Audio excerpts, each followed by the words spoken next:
2 dias após a Câmara dos Deputados rejeitar a proposta do voto impresso, o presidente do Tribunal Superior Eleitoral, Luiz Roberto Barroso, divulgou um pacote de medidas para ampliar a transparência da urna eletrônica. O TSE decidiu criar uma comissão externa composta por universidades, entidades da sociedade civil e órgãos públicos, entre eles as Forças Armadas e a Polícia Federal. Além da criação da comissão, Barroso anunciou a ampliação do prazo de 6 meses para 1 ano de abertura do código-fonte, que é o programa inserido na urna para permitir a votação e a totalização dos votos. Assim, os partidos vão ter mais tempo para verificar como funciona essa tecnologia. O TSE estuda ainda uma forma de ampliar o número de urnas eletrônicas que são submetidas ao chamado teste de integridade. Pois é, então vocês vejam que o TSE está aí propondo medidas para aumentar a transparência, pelo menos minimizar qualquer desconfiança que as pessoas possam ter. Não quer dizer que o sistema em si, ele leva necessariamente a qualquer erro. O que se busca é tornar o sistema mais confiável para a parte da população que desconfia. É você ter ali maneiras de trazer uma prova real daquilo que você está fazendo. É você fazer com que outras pessoas acompanhem todo o processo para que elas próprias possam comprovar que nada foi adulterado durante a realização da eleição. Então, a questão aqui já está sendo colocada de uma maneira mais racional, de uma maneira mais pragmática, sem todo aquele ruído político de interesse eleitoral, em termos de propaganda, de interesse em se criar uma narrativa do bem contra o mal, que é sempre o interesse bolsonarista. É esse interesse da narrativa do mito. Não do mito em termos de mentira, como a gente tem visto que é a realidade, né? Mas é da coisa mítica, né? Do Dom Bolsonaro, que vai combater aí, e aí eu ironizo os moinhos de vento, né? Porque eu chamo de Dom Bolsonaro del Centrão, foi o título de um artigo meu no ano passado, que eu acabei citando aí em outro artigo outro dia. Mas tem essa coisa, né? Do cavaleiro andante, que vai combater os vilões, os monstros perversos, e eles precisam recriar e requentar esse tipo de narrativa no momento em que o Bolsonaro está unido ao velho sistema que ele prometeu combater na frente ampla pela impunidade. Ele está unido ao Centrão na absoluta instrumentalização política do Estado brasileiro, sem a devida capacitação técnica, como a gente tem visto, inclusive, no próprio objeto da CPI da pandemia. O que havia de técnico nesse Ministério da Saúde? Nada. O Ministério da Saúde foi repartido entre o Centrão militar e o Centrão político, com algumas interseções ali. O Centrão militar, que é uma expressão que eu usei em maio de 2020 e que está sendo muito repetida aí pelos comentaristas no debate público, que é a turma da boquinha. Lembrando que esses militares receberam em junho, vários deles, né, que estão associados ao governo, que eu digo, não necessariamente no Ministério da Saúde, mais de 100 mil reais, sendo que alguns estão recebendo fixo ali mais de 60 mil reais, depois da portaria publicada pelo próprio governo, que reajustou o salário do presidente Jair Bolsonaro e também de vários militares. A turma que tem aposentadoria, mas que ganha também com cargo comissionado, né, de indicação política, pela sua subserviência ao presidente.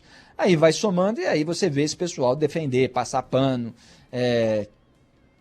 deteriorar a imagem e a credibilidade das Forças Armadas com a população, com um desfile patético como foi essa parada militar no dia da votação do voto impresso. Está todo mundo recebendo uma nota no cargo em que se encontra.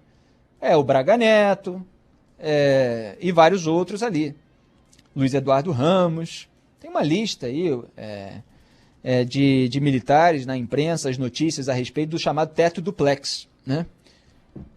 Então, voltando aqui para a questão, o TSE está tratando tudo de uma maneira mais pragmática, mais efetiva, mesmo tendo o ministro Luiz Roberto Barroso, que saiu a público para buscar ali trazer esclarecimentos e argumentos em meio a tantos ataques bolsonaristas, mesmo tendo vencido essa discussão no terreno legislativo.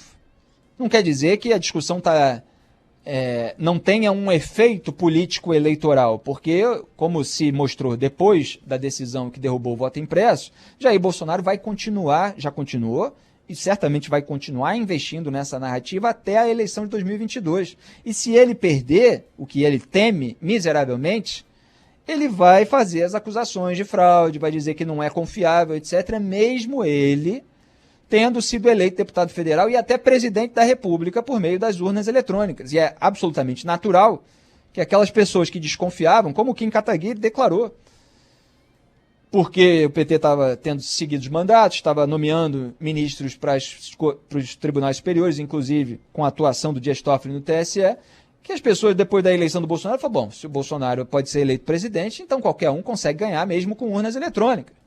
Ou seja, você tem uma redução da desconfiança. Não quer dizer que não possa haver medidas para trazer maior transparência. Agora, que medidas são essas? Quais são melhores? Como evitar os danos? Agora, tem uma questão que é de todo o debate público no Brasil.